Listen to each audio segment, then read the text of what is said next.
আরেকটি নতুন ব্লগে তোমাদের স্বাগত জানাই। দিনটা ছিল 1 জানুয়ারি 2026, আর সাথে আয়োজন করা হয়েছিল আমার বান্ধবী দিয়ার আইবুড়ো ভাতের।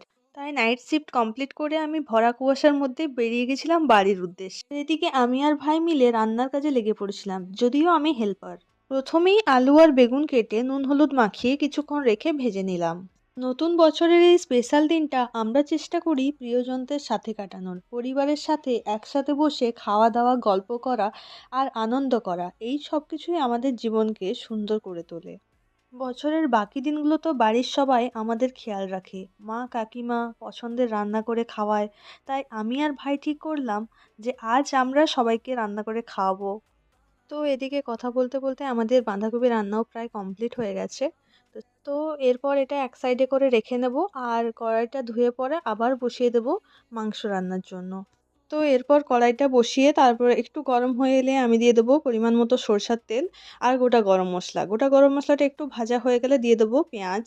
পেঁয়াজটা ওদিকে ভাজা হতে থাক, ততক্ষণে আমরা মাংসটা ধুয়ে নেব। পেঁয়াজটা যেই লাল লাল ভাজা হয়ে যাবে তারপরে দিয়ে দেবো আমরা মাংসটা।